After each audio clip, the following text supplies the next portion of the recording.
Hey, everybody, this is Joe Joseph, and this is the DailySheeple.com's News Shot. Let's go controversial here, okay? Just because, sometimes it's good to go down that road and kind of stimulate a little discussion.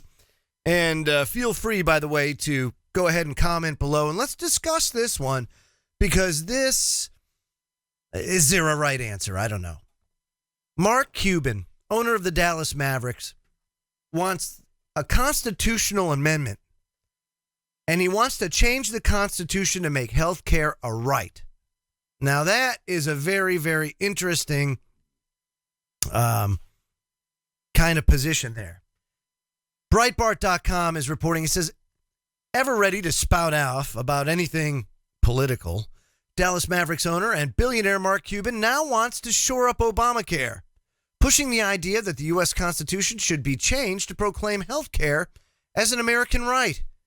Speaking to reporter Nicholas Balze, that's kind of nice, PJ Media, Cuban tried to explain his desire to implement nationalized single-payer health care, which, by the way, folks, if you look up H.R. 676, the Medicare for All Act, I think it's called, you can take a look at the language, because there is a bill that was introduced to Congress that really hasn't gotten anywhere, but it would show you how that would work.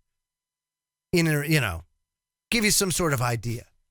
Now, while on one hand, Cuban doesn't agree with government-run hospitals, on the other, he thinks people should have a right to health care. Now, when you go to the hospital, right? Let's just say you injure yourself. Say you get into a car accident. Let's take it a further step and say that you're, say, on a scooter on the side of the road and somebody hits you. What are they going to do? You're not going to go into the emergency room and not get treated because you don't have health insurance?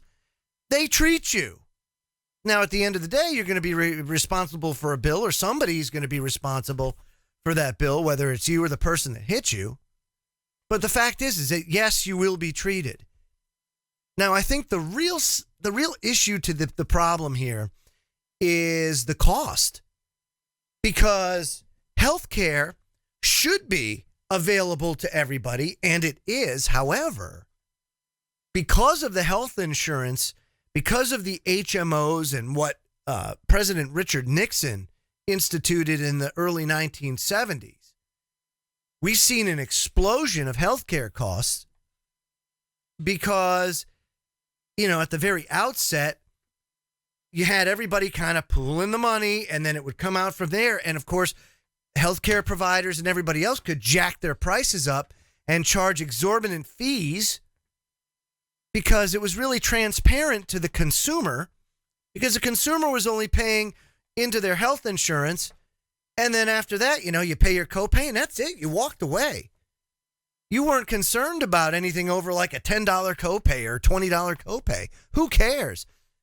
And then you went to get your pharmaceuticals. Why? Here's your copay. $5, $10, $20. It certainly didn't break the bank.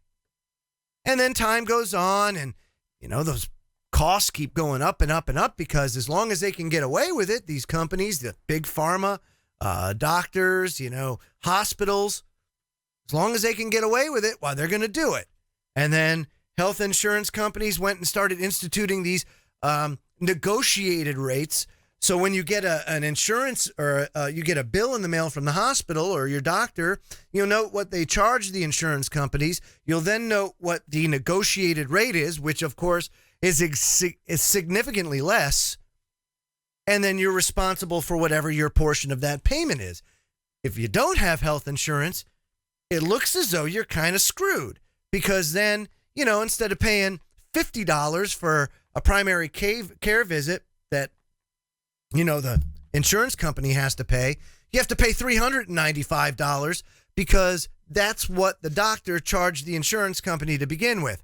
Now, a lot of doctors these days will have, or some of them have, a cash option where you can pay them cash.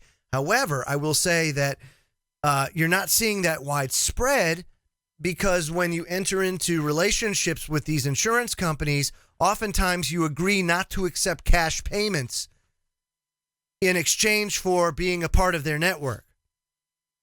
So, single payer health. If you take a look at Canada, and I'm just going to throw this out there, and you look at what people pay, and I'm talking about employer-provided health care, even Obamacare, if it was not subsidized, and you looked at what you pay a month into that system as your monthly premium, you add your taxes into that. You add your Social Security into that. You know, your FICA tax, the whole nine. If we add that together and then we look at what Canadians pay for taxes, we're about 5% off. We're about 5% off in the United States. We pay about 5% less. It's not that far off.